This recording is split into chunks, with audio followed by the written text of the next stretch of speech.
እደጃፋችን ላይ ነው ያለው። እናስተውል። ጊዜው አጭር ነው። ወጥቶ መግባት የለም፣ ተቀምጦ መነሳት የለም።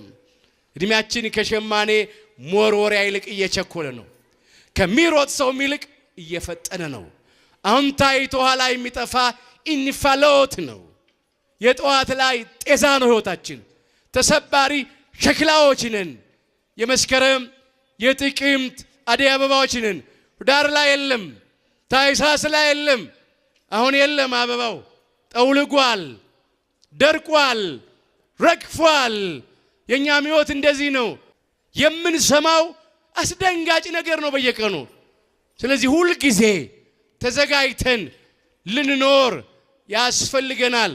ራሳችንን ከህይወት ምግብ ከቅዱስ ሥጋው ከህይወት መጠጥ ከክቡር ደሙ ከልክለን ልንመላለስ አይገባንም። በተሰጠን ጊዜ ሃይማኖታችን አጽንተን ምግባራችንን አቅንተን ለንስሐ የሚገባ ፍሬ አፍርተን እንደ ቸርነት ነው እንጂ እንደ በደላችን አይሁን ብለን በተሰበረ ልብ በተዋረደ መንፈስ በትሕትና ሆነን ወደ ህይወት ምግብ ወደ ቅዱስ ሥጋው ወደ ህይወት መጠጥ ወደ ክቡር ደሙ እንቅረብ። ያን ጊዜ አምላካችን የዘላለምን ህይወት ያድለናል። ሥጋው ደሙን እየተቀበልን ያለነውን አምላካችን እግዚአብሔር እስከ መጨረሻ ቅታ ድረስ ያጽናን። ከቅዱስ ሥጋው ከክቡር ደሙ ርቀን ያለነውን እግዚአብሔር በሰጠን እድሜ ለንስሐ ያብቃን። የወንጌሉ አርበኛ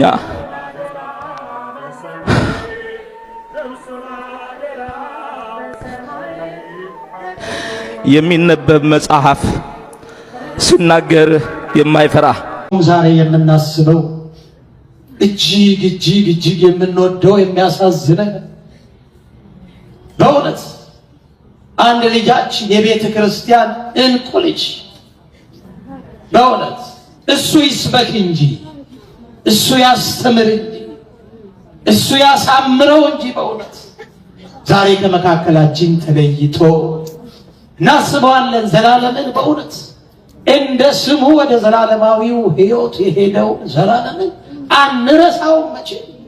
እሱ ይስበክ ያስተምር ያሳምረው እንጂ በእውነት አናለቅስም። ወደ ሕይወት ነው፣ እረፍት ነው።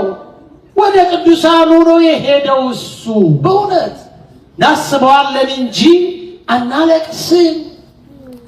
ስለ ራሳችን ነው የምናለቅሰው።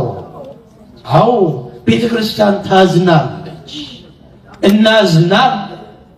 እንዲህ አይነት ልጆች ስታጣ እንቁ የሆኑ ተሸሽጎ የኖረ እዩኝ ሳይ ተደብቆ የኖረ ዘመኑን በሙሉ ወንጌል ሲሰብክ የኖረ ልጅ በእውነት ዛሬ የጻድቁን እረፍት በምናስብበት ቀን የእሱንም እረፍት እናስባለን። ዛሬ በእውነት እግዚአብሔር በቅዱሳኑ አጠገብ ያሳርፈው፣ በቅዱሳን አጠገብ ያሳርፈው።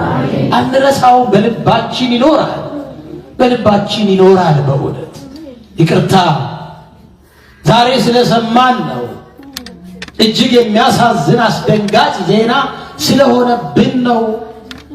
አው እንዴት ይረሳል? የወንጌል ገበሬ ያው የምሕረቱ ኮከብ በእውነቱ ይናገረው ያስተምረው እንጂ እሱ በእውነት እያበጠረ እያሳመረ እየፈተፈተ የሚያጎርስ ስለ ብዙዎች ቅዱሳን እሱ ሲናገር ኖሯል። ስለ እሱ አሁን ማን ይናገራል? እንዴት እንናገረዋለን? እሱ ወደ እረፍት ሄደ። ለራሳችን እናልቅስ፣ እኛ ስለ ራሳችን እናልቅስ፣ ስለ ራሳችን እናንባ። የጎደለብንኛ የቀረብንኛ ወንጌል የቀረብ እሱ በቃል ብቻ ሳይሆን በሕይወትም አስተምሮ ነው ያለፈው። አይገርማችሁ? በሕይወትም የሚያስተምረውን ኖሮ ነው ያለፈው። እንኑር፣ እኛ እንነሳ፣ እንንቃ። ከተኛንበት አልጋ ተነስተን አልጋችንን ተሸክመን እንጓዝ ወገኖቼ። ከተኛንበት ደዌ እግዚአብሔር ያንቃ። መቼ ነው ንስሐ የምንገባው? እኛስ መጠሪያችን እንዴት ነው? ልጃችን እኮ ድንገት እኮ ነው ሄደው ሰዎች አገላብጠውት ምን ይህን ይሰማል፣ የቱ ጋር ይወጋል፣ የቱ ጋር ይፈልጣል፣ የቱ ጋር ይቆርጣል ብለው እኮ አይደለም። ድንገት ነው ሄደው። እንደውም ስሰማ በእግሩ ሆስፒታል ሄዶ ከትላንት ወዲያ በእግሩ ሆስፒታል ሄዶ ትላንትና አረፈ። እንዲህ ነው እንግዲህ አጠራር። እኛስ እንዴት ይሆን የምንሄደው? ስለ ራሳችን እናልቅሳው። አዎ ከእግዚአብሔር የተለዩ ሰዎች ማልቀስ ይገባቸዋል። በኃጢአት የምንኖር እኛ ማልቀስ ይገባናል። ስለማ ስለ ራሳችን። አዎ በኃጢአት ደዌ ለተመታ ለራሳችን ነው ማልቀስ የሚገባ። ቤተሰቡን ያጽናል፣ ቤተ ክርስቲያንን ያጽናል፣ ሁላችሁንም ያጽናችሁ። የበረከት በዓል ያድርግልን። የጻድቁ በረከት በሁላችን ላይ ይደርብን። ከአልጋችን እንድንነሳ እንንቃ። እንግዲህ ይብቃ መራኮት፣ መተራመስ፣ መጠላላት። ፍቅር ጠፋ። የምንሰማው ዜና ሁሉ ጦርነት፣ መከራ፣ መገዳደል፣ መሞት። ክርስቲያኖች እያለቁ እኮ ነው። ዘመኑ አጠረ እንዴ? ዘመኑ ደረሰ እንዴ? የሚያሰኝ ነው በእውነት። አዎ እናልቅስ፣ እናንባ፣ ንስሐ እንግባ። ጊዜው አጭር ነው። የሁላችንም ቀን ጊዜው እየሮጠ ነው። እንደ ሸማኔ መወርወር ከሸማኔ መወርወሪያ ይልቅ እየፈጠነ ነው ዘመኑ። ስለዚህ ንስሐ እንግባ ወገኖቼ። አዎ ወደ ስጋው፣ ወደ ቅዱስ ስጋው፣ ወደ ክቡር ደሙ ቅረቡ፣ አትፍሩ። ኑ ወጣት ኃይል፣ ጎልማሳ ኃይል፣ ሁላችሁም ቁረቡ። ካልቆረባችሁ ድነት የለም። ንስሐ ካልገባችሁ፣ ቅዱስ ስጋውን ክቡር ደሙን ካልተቀበላችሁ ድነት የለም። አዎ ተጫውቶ ኮከብ ተጫዋች ቢባል አንድ ሰው ጎል ካላስገባ ዋንጫ ያገኛል? እስቲ ንገሩ። ያገኛል? ኮከብ ተጫዋች ይባላል፣ በቃ ይወራለታል። ዋንጫ ግን የለም። መጾሙ፣ መጸለዩ፣ ማስቀደሱ፣ መመላለሱ፣ ጽዋው፣ ሌሎቹ ወንጌል መስማቱ፣ እነዚህ ሁሉ ኮከብ ተጫዋችነት ነው። እሺ ጎሉ ምንድን ነው? በሉ ጎሉ ምንድን ነው? ዋንጫው ምንድን ነው? ቅዱስ ስጋው ክቡር ደሙ ነው ወገኖቼ። እስካሁን ስንቴ ሜዳ ውስጥ ሮጣችሁ። የወንጌሉ አርበኛ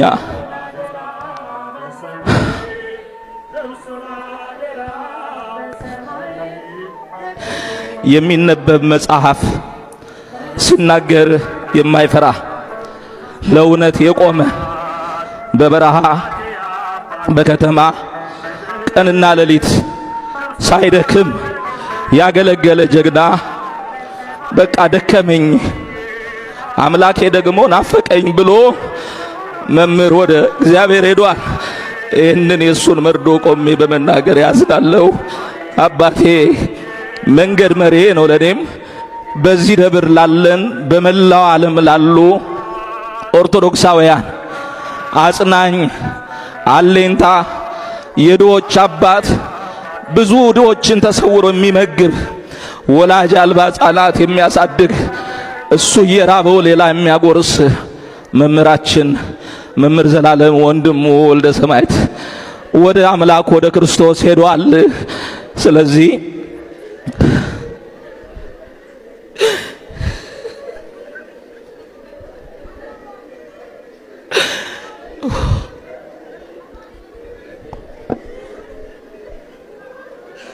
ምን ብዬ ልናገር? ይሄ የቤተ ክርስቲያን ሐዘን ነው። የቤተሰቡ፣ የጓደኞቹ፣ የባልንጀሮቹ ብቻ አይደለም። የኢትዮጵያ ኦርቶዶክስ ተዋሕዶ ቤተ ክርስቲያን ሐዘን ነው። እስቲ እሱን ፎቶ ስክሪን ላይ አውጡት። እቺ እሱ የሚቆምባት አውደ ምሕረት ናት። ዛሬን የሚያምርብኝ የዕለቱን ትምህርት የሚያስተምረን ወንድማችን መምህር ዘላለም ነው ብል ያምርብኝ ነበር፣ ግን አልታደልኩም። አባቴ ወንድሜ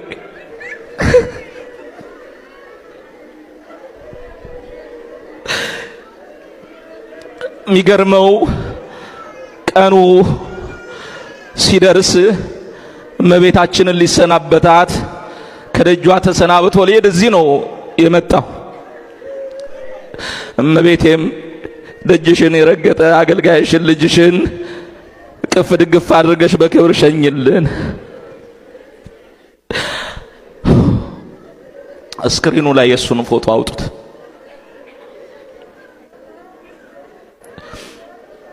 ምእመናን የምናለቅሰው ለመምህር ዘላለም አይደለም። መምህር ዘላለም በኖረበት በእድሜ ዘመኑ ከእድሜው በላይ ትልቅ ስራ ሰርቶ የሄደ ነው። መኖር ትርጉም የለውም። ማቱሳላ 969 ዓመት ኖረ ይላል መጽሐፍ ቅዱስ።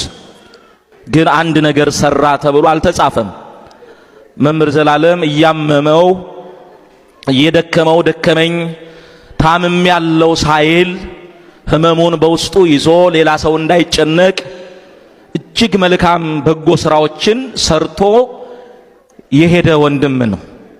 አሁን ለቅሶ የሚገባት ቤተክርስቲያን ናት። ለቅሶ የሚገባው ለኛ ነው። ለምን? አንደበቷ ነው የተዘጋው። ነገስታቱን፣ መሪዎቹን፣ ሌሎቹን ሳይፈራ እውነት የሚናገር ክብር ከሰው የማይፈልግ እንደተደበቀ ኖሮ እንደተደበቀ ጥሎን ሄደ።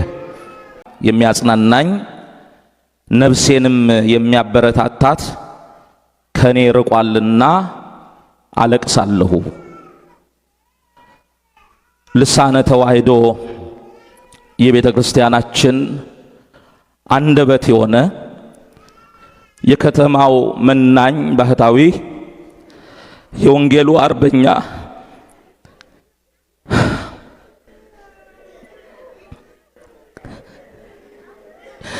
የሚነበብ መጽሐፍ ሲናገር የማይፈራ ለእውነት የቆመ በበረሃ በከተማ ቀንና ሌሊት ሳይደክም ያገለገለ ጀግና በቃ ደከመኝ አምላኬ ደግሞ ናፈቀኝ ብሎ መምህር ወደ እግዚአብሔር ሄዷል።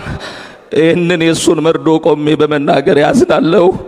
አባቴ መንገድ መሪ ነው ለኔም በዚህ ደብር ላለን በመላው ዓለም ላሉ ኦርቶዶክሳውያን አጽናኝ አሌንታ የድሆች አባት ብዙ ድሆችን ተሰውሮ የሚመግብ ወላጅ አልባ ሕፃናት የሚያሳድግ እሱ እየራበው ሌላ የሚያጎርስ መምህራችን መምህር ዘላለም ወንድሙ ወልደ ሰማዕት ወደ አምላክ ወደ ክርስቶስ ሄዷል። ስለዚህ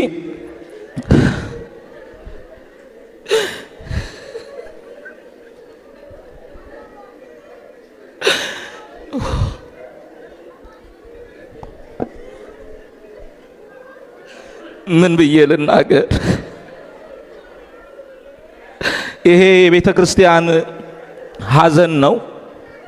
የቤተሰቡ፣ የጓደኞቹ፣ የባልንጀሮቹ ብቻ አይደለም። የኢትዮጵያ ኦርቶዶክስ ተዋሕዶ ቤተ ክርስቲያን ሐዘን ነው። እስቲ የሱን ፎቶ ስክሪን ላይ አውጡት። እቺ እሱ የሚቆምባት አውደ ምሕረት ናት። ዛሬን የሚያምርብኝ የዕለቱን ትምህርት የሚያስተምረን ወንድማችን መምህር ዘላለም ነው ብል ያምርብኝ ነበር፣ ግን አልታደልኩም። አባቴ ወንድሜ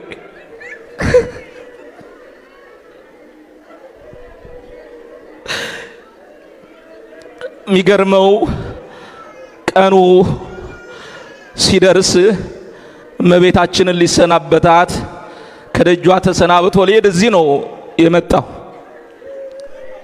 እመቤቴም ደጅሽን የረገጠ አገልጋይሽን ልጅሽን ቅፍ ድግፍ አድርገሽ በክብር ሸኝልን። ስክሪኑ ላይ የሱን ፎቶ አውጡት።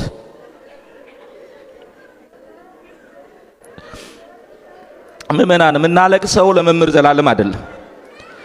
መምህር ዘላለም በኖረበት በእድሜ ዘመኑ ከእድሜው በላይ ትልቅ ስራ ሰርቶ የሄደ ነው። መኖር ትርጉም የለውም። ማቱሳላ 969 ዓመት ኖረ ይላል መጽሐፍ ቅዱስ። ግን አንድ ነገር ሰራ ተብሎ አልተጻፈም። መምህር ዘላለም እያመመው እየደከመው ደከመኝ ታምም ያለው ሳይል ህመሙን በውስጡ ይዞ ሌላ ሰው እንዳይጨነቅ እጅግ መልካም በጎ ስራዎችን ሰርቶ የሄደ ወንድም ነው። አሁን ለቅሶ የሚገባት ቤተክርስቲያን ናት። ለቅሶ የሚገባው ለኛ ነው። ለምን? አንደበቷ ነው የተዘጋው። ነገስታቱን፣ መሪዎቹን፣ ሌሎቹን ሳይፈራ እውነት የሚናገር ክብር ከሰው የማይፈልግ እንደተደበቀ ኖሮ እንደተደበቀ ጥሎን ሄደ። ዘላለም የዘመኔ ሰው ነው። የዘመኔ ሰው ነው እና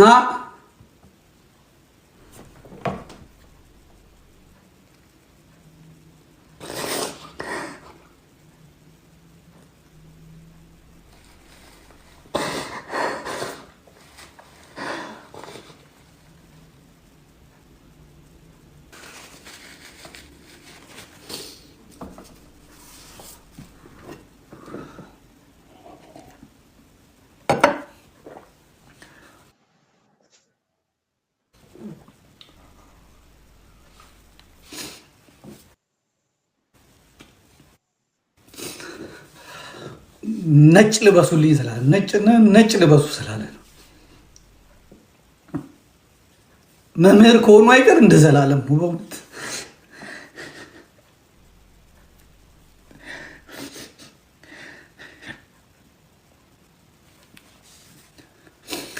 ብዙ ጊዜ እኔ አባቴ ሞቶም አላለቅስም፣ ሰዎች ሞተውም እንባ የለኝም። ግን ያንዳንዱ ሞት ያስቀናል።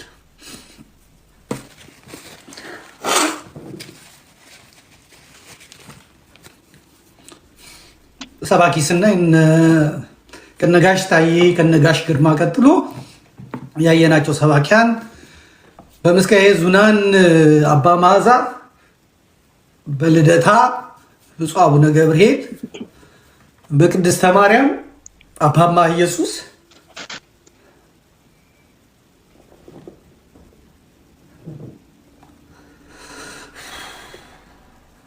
በቀጨኔ መድኃኔዓለም እነ ባታይ ገብረ መስቀልም ከመጡ በኋላ በራሳቸው እውቀት በራሳቸው እንዴት ደክመዋል። ከዛ የወጣቶች የልጆች አገልግሎት ሲመጣ ግን መምህር ዘላለም ወንድሙ ሳይደክም ሳይፈራ ሳይሰለች ሳይንቅ ወንድሞችን በማቀራረብ በመቅረብ አዳሩ ሙሉውን ቤተክርስቲያን አውደ ምሕረት ላይ አድርጎ በእውነት አስተምሯል፣ አገልግሏል። ያለፉትን 30 ዓመታት ከአውደ ምሕረት ላይ የማናጣው ዑራኤል ሲሆን ዑራኤል፣ ገብርኤል ሲሆን ገብርኤል፣ ግሸን ሲሆን ግሸን፣ ኢየሩሳሌም ሲሆን ኢየሩሳሌም፣ ዮሐንስ ግቢ ዮሐንስ ማርያም እስከ ሌሊቱ 5 ሰዓት 4 ሰዓት ድረስ ጠርቶ ያናግረኝ ነበር። ዘበኞቹ ፈቅደውልን ከዛ ወደ ቤት ያደርሰኝ ነበር እና ራእዩ እኔ ላይ ያይ የነበረውን ነገር የሚነግረኝ የሚገርም እይታ ነበር የነበረው። በጣም የሚገርም የጸሎት ሰው፣ መንፈሳዊ ሰው፣ ወንድሞችን የሚወድ ዘማሪያንን ሰባኪያንን አንድ ለማድረግ በብርቱ የጣራ አሁንም ደግሞ በስሩ ብዙ የሚረዳቸው ልጆች ያሉ ቤት የዋሉትን ቤት የቀሩትን እነ ብፁዕ አቡነ ዮናስን አይነት ይሄድ የሚፈልጉትን ነገር የሚሰጣቸው ቤት የዋሉትን ቤተ ክህነቱ የረሳቸውን ሰዎች ራሱ የሚያስታውስ ምርጥ ወንድም ነው። አገልግሎቱ የሚያስቀና እና ዘመዴ ብዙ ከመጮሄ የተነሳ ደረቴን ያመኛል ይል ነበር። አሁን ደረቴን እያመመኝ ነው። ደግሞ ካልጮህ አይሆንም። ዘላለም መጮህ ያወጣል ድምፅና ይህንን ፖል መረዋ መምህር ጳውሎስ መልካ ስላሴም ነግሮኛል። ስብከት ቀላል አይደለም እና በጣም ብዙ ኢነርጂ ይፈልጋል፣ ብጡ ድምፅ ያስወጣልና ቀን በቀን አመት ከአመት ወር ከወር እየጮኸ የእግዚአብሔርን መንግስት አገልግሏል። ብዙዎቹን ለንስሐ ለስጋው ደግሞ አብቅቷል። ታማኝ የሆነ ደግሞ ሩጬን ፈጽሜያለሁ፣ ጨርሻለሁ፣ አገልግሎቴን ፈጽሜያለሁ፣ ከዚህ በኋላ የጽድቅ አክሊል ነው የሚጠብቀኝ ብሎ እንኳን ቢናገር የሚያምርበት የታመነ ከላይ በጳጳሳቱ የሚወደድ በካህናቱ የሚወደድ በደብር አለቆች የሚወደድ በሰንበት ተማሪዎች የሚወደድ፣ በሰባኪያን የሚወደድ፣ በማህበረ ቅዱሳን የሚወደድ፣ በኮሌጅ ልጆች፣ በቴዎሎጂ ልጆች የሚወደድ። በኢትዮጵያ ቤተክርስቲያን ትልቁ ችግር የሆነ አካል ይጠላሃል፣ የሆነ አካል ለራሱ ነገር ይፈልግሃል። ነገር ግን በመምህር ዘላለም ጉዳይ ሁሉም የተስማሙበት፣ ሁሉም የተስማሙለት ሰው ነው። ወንጌልን ስራው አድርጎ የያዘ ትዳር በዚህ ምክንያት ያልያዘ እና ራሱን ጃንደረባ አድርጎ ለክርስቶስ መንግስት የኖረ በጣም ነው የደነገጥኩት። እና ደግሞ እኔ ተስፋዬ ይዶ ዘማሪው ሲሞት፣ ዲያቆን ተስፉ ግርማ መምህር ሲሞት የደነገጥኩትን ያህል የመምህር ዘላለምን ስሰማ የበለጠ ነው የደነገጥኩት፣ የተሸበርኩት ማለት ነው። እና የዘመንን ሰው፣ የአንድ አካባቢ የአንድ ጊዜን ሰው እንደማጣት የሚያስደነግጥ ነገር የለም። ከቴዎሎጂ እነ ዶክተር መምህር አብነት ድንገት ተጠርተው ሄደዋል። አሁን እነ ወንድማችን ለዚህ ጊዜ ነው እንግዲህ እኛ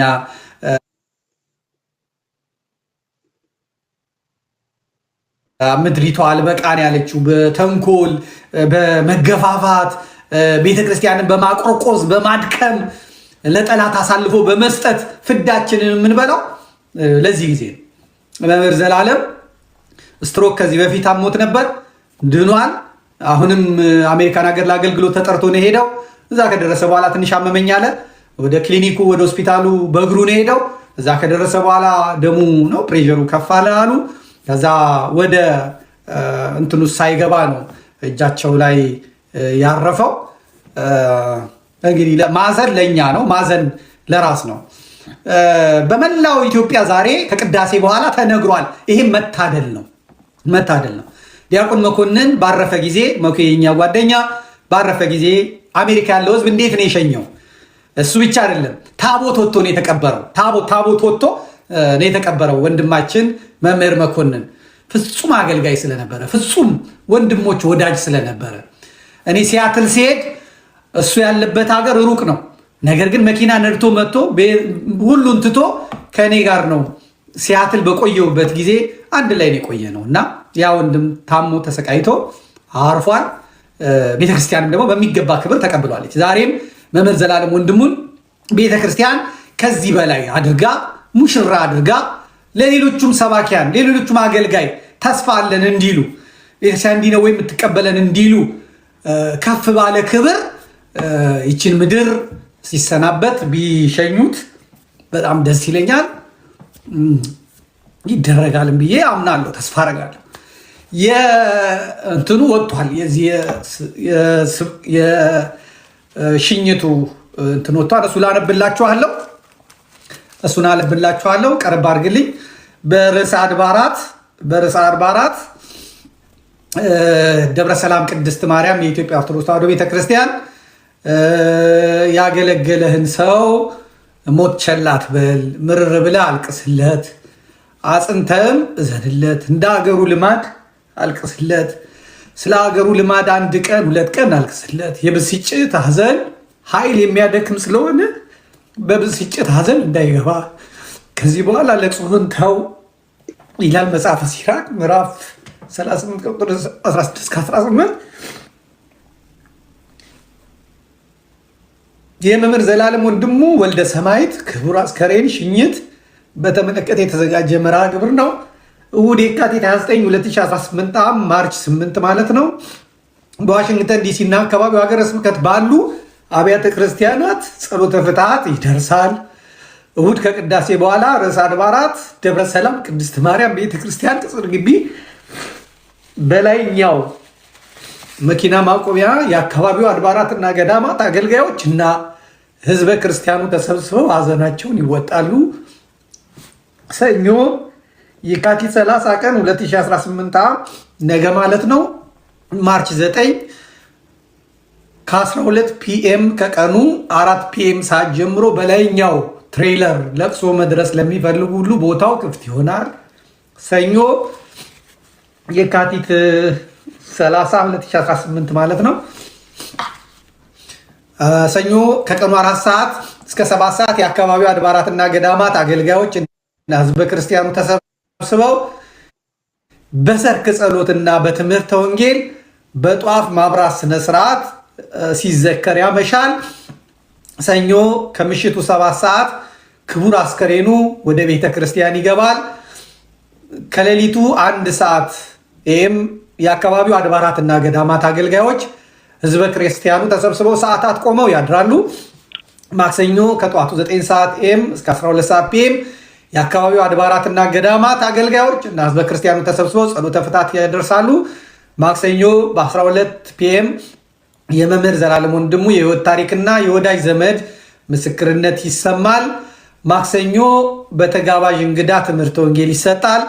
ማክሰኞ በሀገረ ስብከቱ ሊቀ ጳጳስ በብፁዕ አቡነ ፋኑኤል ቃለ ምዕዳንና ቡራኬ ተሰጥቶ ክቡር አስከሬኑ ወደ ትውልድ ሀገሩ ኢትዮጵያ ሽኝት ከተደረገ በኋላ ለመታሰቢያ የተዘጋጀው ጸበል ጸዲቅ ተቀምሶ የመርሃ ግብሩ ፍጻሜ ይሆናል።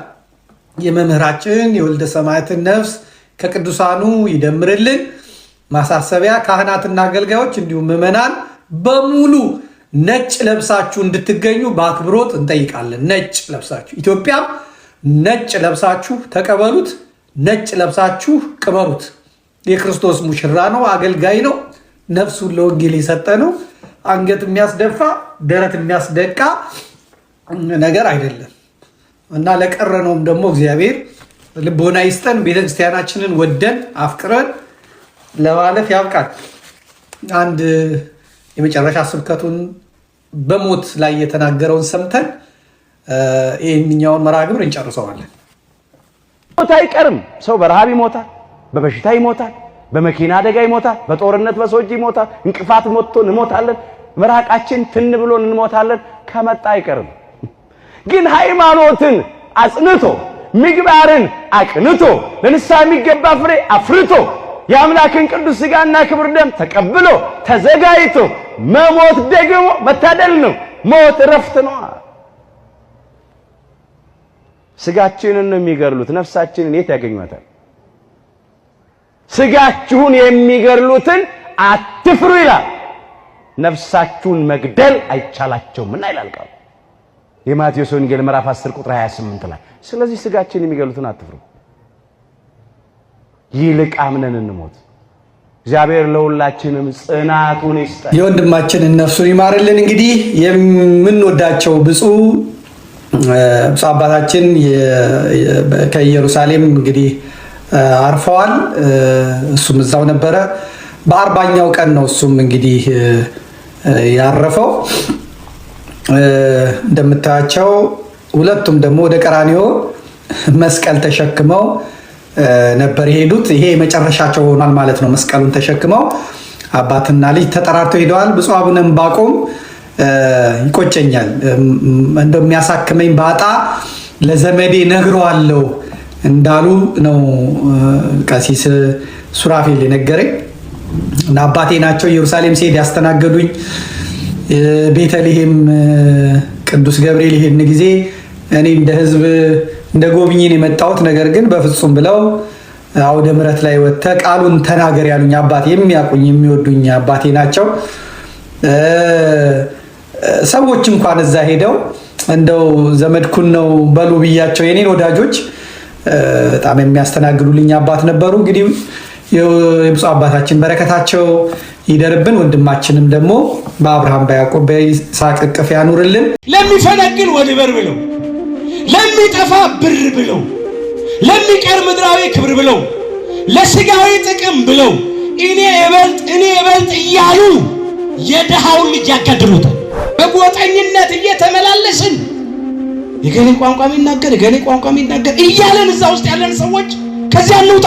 ዛሬ አንዳንድ ሰዎች አሉ የኔ ቋንቋ ልዩ ነው፣ እኔ ምርጥ ዘር ነኝ የሚሉ ሰዎች እኮ ምንም ትርፍ የለም፣ ምንም አይገኝም።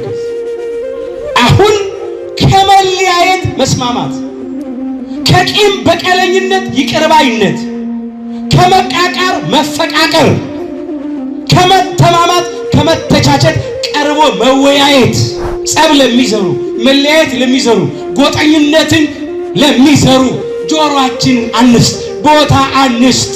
ሰውን በሰውነቱ እናክብረው። ያለ ፍቅር ከሆነ ሁሉ ከንቱ ነው። እግዚአብሔር አምላካችን አንድነታችን ስለ ራሱ ነው ክርስቶስ የተናገረው። በልጁ የሚያምን የዘላለም ሕይወት አለው። ምን ብለን ነው በልጁ የምናምነው? ልጁ አምላካችን ጌታችን መድኃኒታችን ኢየሱስ ክርስቶስ ከሆነ ተቀዳሚ ተከታይ የሌለው የእግዚአብሔር አብ አንድያ ልጁ ከሆነ በባህሪ የሚተካከለው በመልክ የሚመስለው ልጁ ከሆነ ምን ብለን ነው የምናምንበት? የምናምንበት ወልደ ማርያም ወልደ አብ ብለን ነው የምናምነው። የቅድስተ ቅዱሳን የድንግል ማርያም ልጅ የእግዚአብሔር አብ የባህሪ ልጁ ነው ብለን ነው የምናምነው። ለአምላካችን ለጌታችን ለመድኃኒታችን ለኢየሱስ ክርስቶስ ሁለት ልደት አለው። የመጀመሪያ ልደቱ ዓለም ሳይፈጠር ዘመን ሳይቆጠር ከዘላለም ያለ እናት ከአባት ብቻ ስለተወለደ የእግዚአብሔር አብ የባህሪ ልጁ ተብሎ ይጠራል። ለእግዚአብሔር አብ ተቀዳሚ ተከታይ የሌለው አንድያ ልጁ ነው። የበኩር ልጁ ነው። የባህሪ ልጁ ነው። የመጀመሪያ ልደቱ ይሄ ነው። አምላክ ወልደ አምላክ ነው። ሁለተኛው ልደቱ በድህረ ዓለም በኋለኛው ዓለም ከ5500 ዘመን በኋላ አዳምና እኛ ልጆቹን ስለማዳን ያለ አባት ከእናት ብቻ ስለተወለደ ቅድስተ ቅዱሳን ንጽሕተ ንጹሐን ብጽዕተ ብፁዓን ድንግል ማርያም ያለ ወንድ ዘር በረቀቀ በመንፈስ ቅዱስ ጥበብ አካላዊ ቃል እግዚአብሔር ወልድን በድንግልና ጸንሳ በድንግልና ወልዳዋለችና ለቅድስተ ቅዱሳን ለድንግል ማርያምም ተቀዳሚ ተከታይ የሌለው አንድያ ልጇ ነው። የበኩር ልጇ ነው። በሥጋ ወልዳ የሰጠች ወልደ ማርያም የምንለው ይሄንን ልደቱን ነው። ወልደ አብ በመለኮቱ ወልደ ማርያም በትስብእቱ ነው የምንለው። ሁለት ልደት ነው ያለው።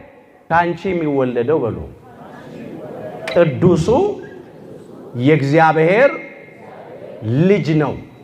የሉቃስ ወንጌል ምዕራፍ 1 ቁጥር 35 ሊቀ መላእክት ቅዱስ ገብርኤል ቅድስተ ቅዱሳን ድንግል ማርያምን ባበሰራት ጊዜ የተናገረው ቃል ነው። ገና ከመጽነሷ አስቀድሞ እንዲህ አላት፣ ካንቺ የሚወለደው ቅዱሱ የእግዚአብሔር ልጅ ነው።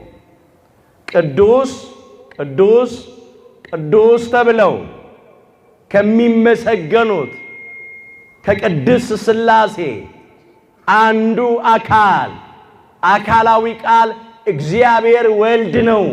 ካንቺ የሚወለደው አለ። ካንቺ የሚወለደው ቅዱሱ የእግዚአብሔር ልጅ ነው። የአብ የባህሪ ልጁ አካላዊ ቃል እግዚአብሔር ወልድ ካንቺ ይወለዳል አላት። ስለዚህ ቅድስተ ቅዱሳን ድንግል ማርያም አካላዊ ቃል እግዚአብሔር ወልድን ወልዳ ሰጠችን። ስለዚህ ወላዲተ ቃል ናት፣ ወላዲተ አምላክ ናት። ክብር ይግባት ድንግል ማርያም ወላዲተ አምላክ። እንደዚህ ብለን ነው የምናምነው። የቅድስተ ቅዱሳን የድንግል ማርያም ልጅ የእግዚአብሔር አብ የባህሪ ልጁ ነው። አምላክ ወልደ አምላክ ነው ብለን ነው የምናምነው። የሰው ልጅ የእግዚአብሔር ልጅ ነውና ይላል የዮሐንስ ወንጌል ምዕራፍ 5 ቁጥር 28 ላይ። ሁለቱንም ልደት እዚህ ላይ አምጥቶ